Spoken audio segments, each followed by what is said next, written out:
Corona virus का संक्रमण रोकना पहले ही पूरी दुनिया के लिए चुनौती बना हुआ है। लाखों लोग इससे संक्रमित हैं और अब भी मामले बढ़ रहे हैं। भारत में भी आंकड़ा 20,000 के करीब पहुंचने वाला है। इस बीच कुछ राहत की बात यह है कि कोरोना से ठीक होने वालों की संख्या इससे होने वाली मौतों के मुकाबले काफी ज्यादा है। साथ ही इसमें अति गंभीर मामले बहुत कम देखने को मिलते हैं। लेकिन अब एक नई समस्या सामने आ रही है। कुछ ऐसे मामले भी देखे गए हैं जिनमें ठीक हो चुके लोगों में फिर से कोरोना का संक्रमण पाया गया है।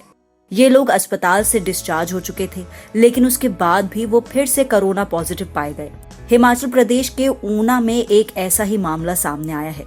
यहाँ कोरोना से संक्रमित एक मरीज के ठीक होने के बाद 1 महीने बाद उसमें फिर से कोरोना के लक्षण पाए गए हैं। यह मामला तबलीगी जमात से जुड़ा हुआ है। वह शख्स दिल्ली के निजामुद्दीन मरकज से लौटा था। उसके बाद वो कोरोना पॉजिटिव पाया गया था, लेकिन इलाज होने के 1 महीने बाद उसमें फिर से कोरोना के लक्षण देखे गए हैं।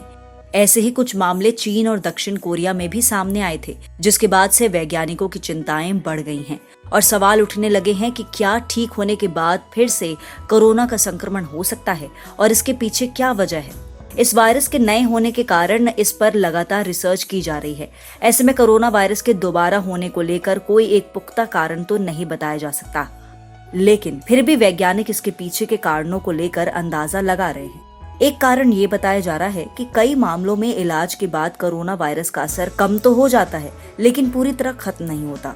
ये वायरस शरीर के अंदर ही कहीं छिपा रहता है और इसकी हरकतें बंद हो जाती हैं। कई बार कुछ वायरस शरीर के ऐसे टिश्यू में छिपे रह जाते हैं जहां शरीर की रोग प्रतिरोधक शक्ति का असर कम पहुंचता है। फिर जैसे ही उस व्यक्ति की रोग प्रतिरोधक शक्ति कम होती है तो वायरस हमला बोल देता है और कोरोना वायरस के लक्षण दिखने लगते हैं। वैज्ञानिकों का मानना है कि व्यक्ति की रोग प्रतिरोधक शक्ति कोरोना वायरस से हमेशा के लिए लड़ने के लिए तैयार नहीं हो पाती और जैसे ही रोग प्रतिरोधक शक्ति जरा कमजोर पड़ती है तो पहले से शरीर में मौजूद वायरस सक्रिय हो जाता है। वायरस के फिर से बढ़ने की इस प्रक्रिया को बाउंसिंग बैक कहते हैं। इससे बचने के लिए बताया जा रहा है कि व्यक्ति की रोग प्रतिरोधक क्षमता को मजबूत रखना बहुत जरूरी है। हालांकि ऐसे में दोबारा संक्रमण होने के पीछे कुछ और कारण भी हो सकते हैं जिनका पता लगाया जा रहा है। वैज्ञानिक ये भी मानते हैं कि अमूमन ऐसा नहीं होता कि जो व्यक्ति वायरस से लड़कर उसे पूरी तरह हरा चुका हो उसमें दोबारा उसी वायरस का संक्रमण हो जाए।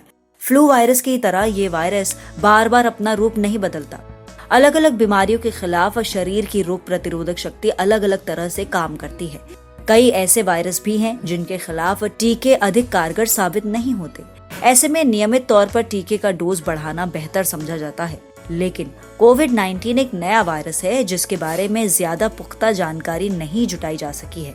फिलहाल इसके व्यवहार को लेकर रिसर्च जारी है और वैज्ञानिक इसे समझने की कोशिश कर रहे हैं।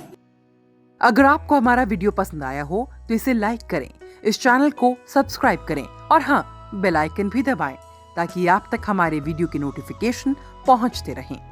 हमसे जुड़े रहने के लिए अपने सुझाव हमें कमेंट बॉक्स में देते रहें। हमें आपके सुझाव का इंतजार रहेगा। हमारे साथ जुड़ने के लिए धन्यवाद।